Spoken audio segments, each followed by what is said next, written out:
Hello and welcome to this video.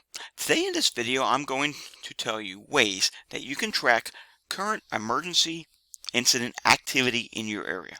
During this stage of the pandemic, where data is becoming less and less available to us, we must find other ways of trying to track what's going on in our area. And one of those ways are you can track the hospitalizations in your area. How busy are the emergency responders in your area, such as fire incidents, ambulance incidents. You can even track traffic incidents in your area if you want to. The most frequent way I do that in my area is I use CAD. And what CAD stands for is Computer Aided Dispatch.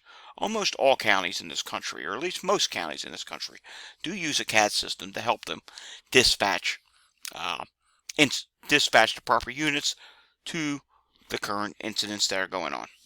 So in this case, we are going to be mainly looking at ambulance incidents, but in Montgomery County, Pennsylvania, they track fire incidents, active EMS incidents, and traffic incidents. Now, before coronavirus, I primarily looked at traffic incidents.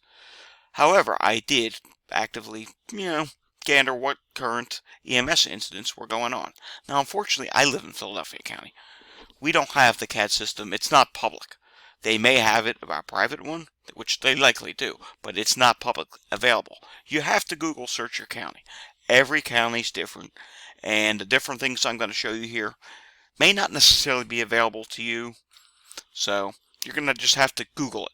But first off, we're going to look at Montgomery County CAD, and they have several different categories here. As you can see currently, it's relatively quite a few calls, 15 calls.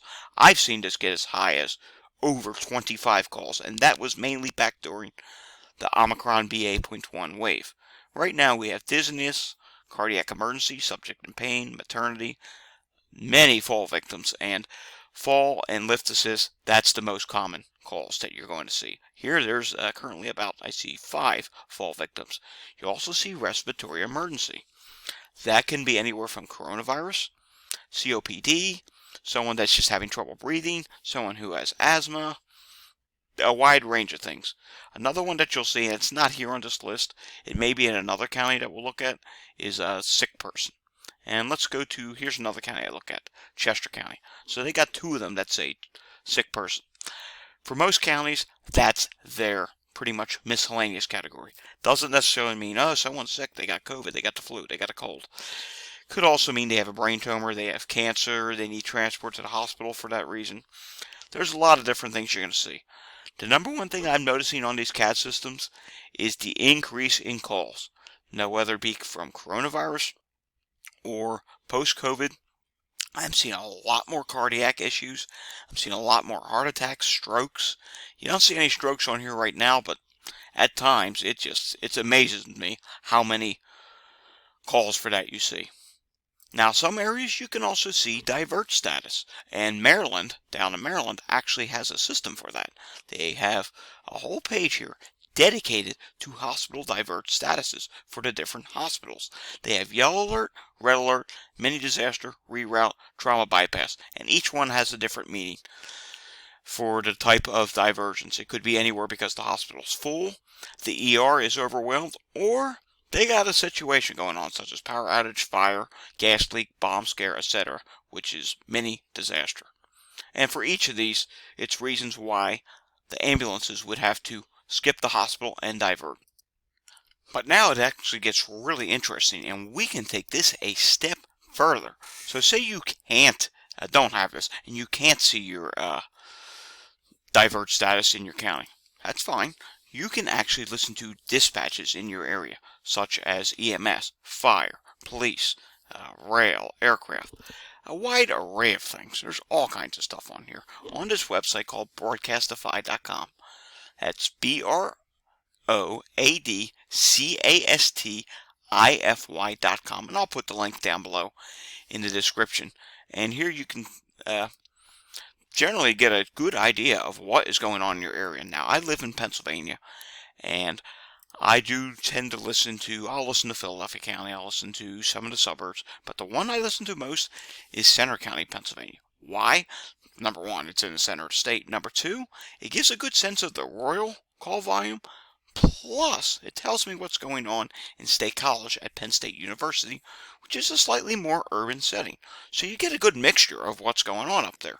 And I like to listen to the EMS calls, and I've been doing it throughout the entire pandemic. And their county is rather unique. They'll actually go right down to the type of the call. They'll go to the address, age of the person. Are they COVID positive? Yes, they do that. And I've listened to many different counties across the country. There's not a lot of them that will tell you if they're COVID positive. So that's kind of a unique. And they'll tell you everything. They'll tell you when the ambulance is arriving. You'll hear the ambulance say, "Up, we're transporting to the hospital." But there's something else you'll hear. And you'll hear this not only on ambulance dispatch, you'll hear it on police dispatches as well. Pretty much in most counties in the country.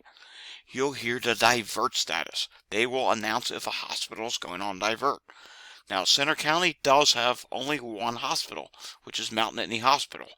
And yes, there have been multiple occasions where I have heard that hospital have to go on divert during periods of times when they're just super overwhelmed. And that happens to be during times during this pandemic, which is still ongoing, where they just have more patients than they can handle. And it did happen last November, a week after a home game. There was a massive increase in the number of COVID patients, and it just took them to their limit. And they had to send them down here to places like Altoona Hospital in Blair County. I've heard them take people down to Mifflin County. There's a hospital there, which is in Lewistown, Clearfield County, town of Clearfield. And there's one. When the pandemic was in its first 2 years, there was a ton of diverts going on in Clearfield. And I suspect we'll hear that going on again in a couple months during the holidays when things really ramp up again. And just for the heck of it, we do have Centre County up. Let's turn it up. Maybe we will hear a dispatch for Centre County, and you can actually get a feel of what goes on by listening to this. There's something else I actually check every day. So this is the Philadelphia Fire Department's Twitter page. They actually put the total daily number of EMS calls, fire incidents, and working fires. Yesterday, for October 23rd, we had 677 EMS calls. That's actually lower than normal. I'm used to seeing it anywhere between 700 and 800, with an average, we'll just say an average is 750. And you might have expected this to be a little higher yesterday because we had a big Phillies game. Here we go, Centre County. We got some action.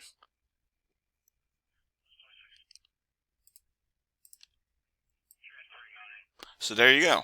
You can actually hear the EMS driver saying, the unit saying, they are transporting the patient to Mount Nittany Hospital. That's the hospital in Centre County, Pennsylvania. But yeah, this should have been a little bit higher. Yes, I'm surprised because the Philadelphia Phillies, that's our baseball team, won the National League Championship Series, and, well, all the people spilled into the street and had a big party.